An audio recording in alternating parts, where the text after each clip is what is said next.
So we're really getting into, let's lay out what it's going to cost us to scale. So the first thing is the plan towards why am I scaling, putting together a budget, and then laying the foundation for scaling of putting together an org chart, a solid business plan that rolls it all together.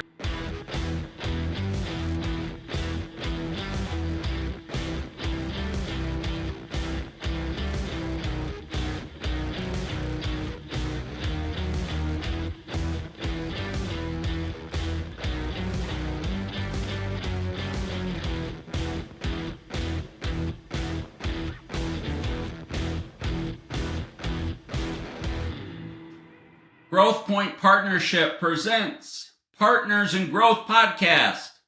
I'm Dan Smits, the founder of Growth Point Partnership. With 25 years of owning and operating 4 businesses and being involved with those businesses of 2 acquisitions and successfully exiting 2 of those businesses, we know what drives growth and kills growth. I'm currently operating 2 businesses that help me to be able to give you real live experience on navigating through these different topics.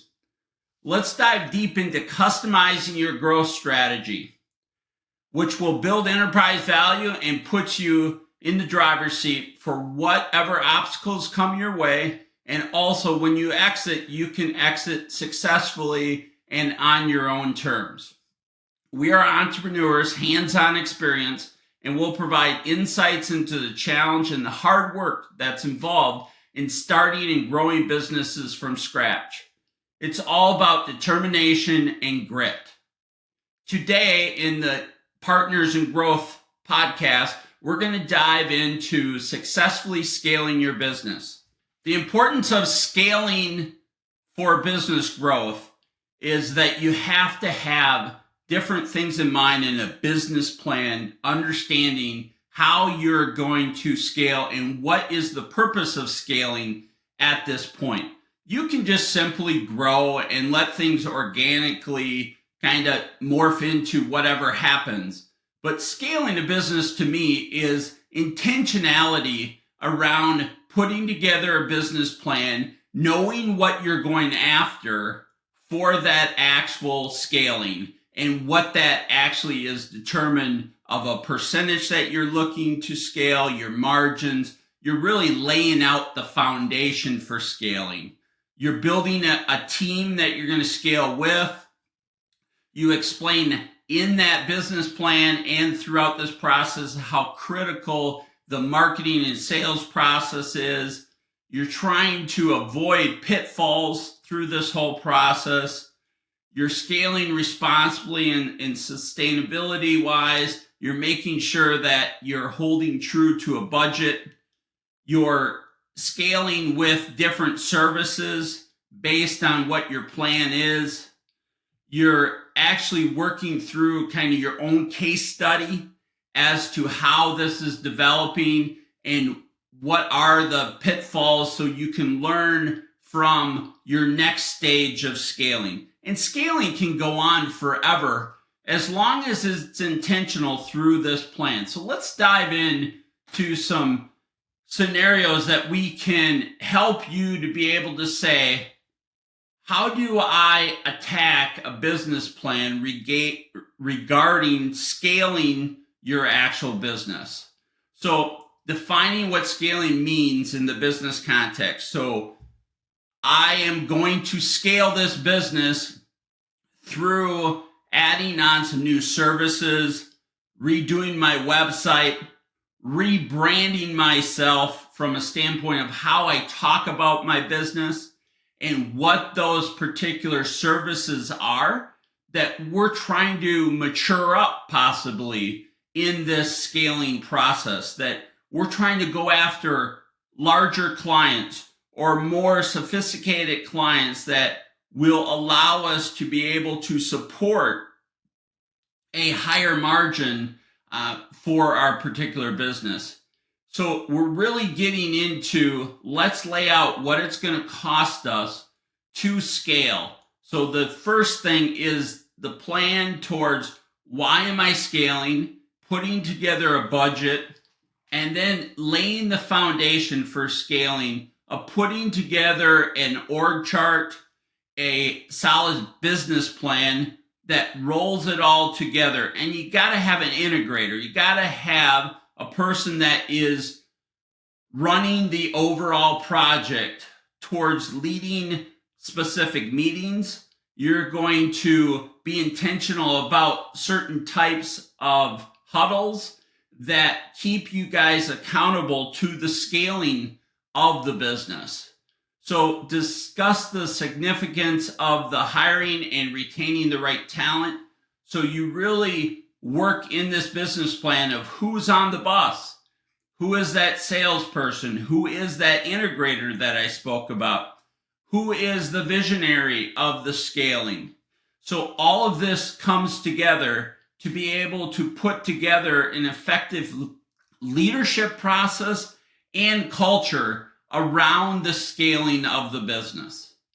And explain then how the marketing is going to play into this, of what are some ideas relating to how we're going to talk about the business, and be able to put together a video maybe that we're going to critique internally as to why we're moving forward with this. It might be a video that never is shared with anyone else, but it really articulates, and it's something to go back to be able to say, this was our initial starting point, and reflecting on where we're going with all of this, and keeping track of what are the marketing campaigns that we're doing, how we track those marketing campaigns from a standpoint of SEO and overall, if we're going to do Google ads, if we're going to do Facebook ads, what are those things that are going to help us to message those particular areas to be able to get our mission out there? Are we going to do a case study or a press release to be able to talk about these different things relating to marketing?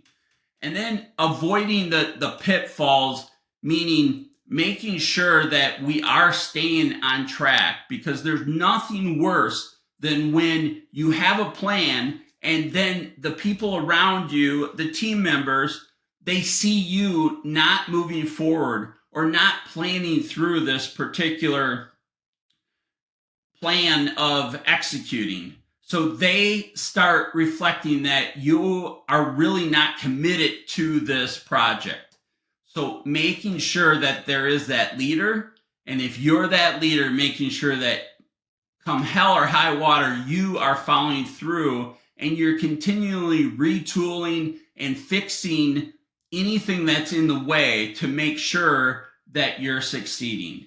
You're looking at different markets potentially that you want to enter, or types of businesses that maybe you haven't tackled before, like professional services industry. Maybe you're in B2C right now, working with plumbers, electricians in the trades, but maybe you want to move towards the B2B side of things, of businesses that work with straight up other businesses. So let's dive into a case study around a client that I have that was struggling to be able to determine what scaling meant.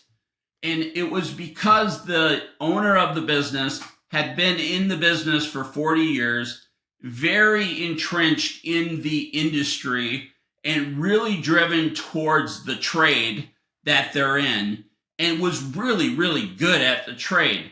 But sales and marketing and leadership kind of fell behind.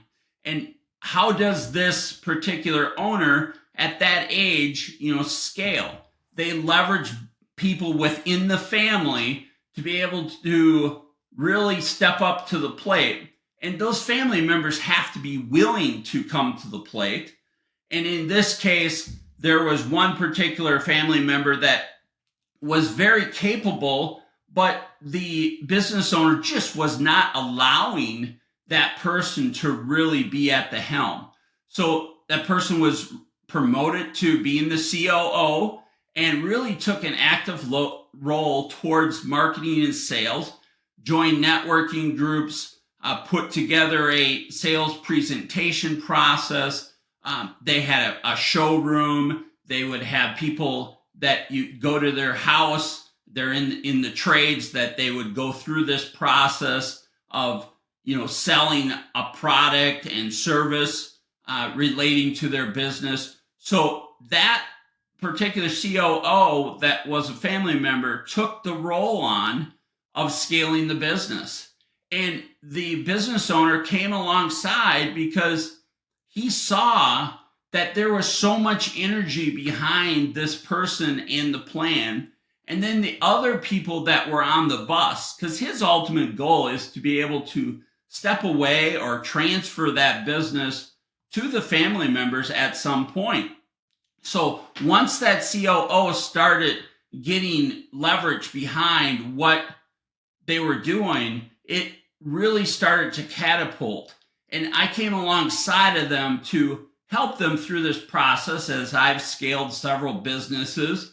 And it really feels good once you get to the end of that, or it never ends, right? You continue to scale businesses. But in this case, what does good look like to that point that COO now can take an active role as a CEO, and that business owner can start stepping away because they're in their 60s and there just wasn't a plan before. So in this particular business, they were able over a year to be able to put together that sales process, financial plan, the marketing side of things, training these people in the industry to take over from different skills that the owner had.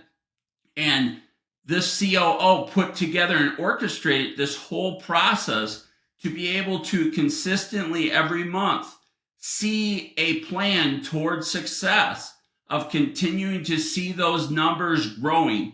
And it was building huddles among the team, building a team approach of a monthly meeting, having quarterly meetings about the whole scaling process, having an annual retreat, going on a training, trip that turns into kind of a reward for hitting certain goals. So it's very deliberate.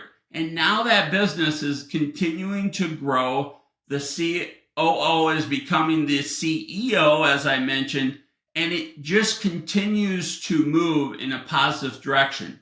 Now, as they go to their next scaling of maybe buying another business or looking at moving locations or having multiple locations for their showroom and their team members to be able to be spread out, throughout Minnesota or in the Twin Cities area where we are, that then all becomes possible because that muscle towards planning and being able to scale their business is there. It's something they know how to do. And now that business will continue to be successful as long as that integrator, the COO, continues to find vision and opportunity towards building that team and holding them accountable. So when you scale your business and you plan through it, like in this case, the value of their company has gone up by over 100% during this period of time. Of course, you got to prove out that particular scaling and growing now for at least another couple years, because they always say you need 3 to 5 years of an example or case study be able to support the numbers as to what a person would be paying for the business. And they might not sell this business in 3 or 5 years, but at least they are able to sustain wealth from this business because they put the plan and executed on it. So what is your scaling ability? What is your team that's going to move you in that direction towards scaling your business beyond your belief. So if you as a business owner have struggled with scaling, there's nothing better than walking alongside of a consultant that helps you to be able to move in that direction and put together this whole planning. So at Growth Point Partnership, we work as fractional COOs coming alongside of business owners to help them through scaling and other types of projects that they just don't know how to execute on. And in our case, we have found that there is a return on investment of 3 to 7 times what they invest in the consulting, or in our case, the fractional COO and business services, to really catapult and move them in the right direction. Like this case study that I was mentioning of in the trades, there's a return on investment of right now about 4 times what they've spent for our services. So if you're looking for help in moving forward, contact Dan Smets at dan@growthpointpartnership.com, and our website is growthpointpartnership.com, and our show notes will be able to get you other contact information and information on this podcast if you want to review it with your team or reach out to us. Thanks for listening to Partners in Growth podcast. Dan Smets from Growth Point Partnership. Check it out. See ya.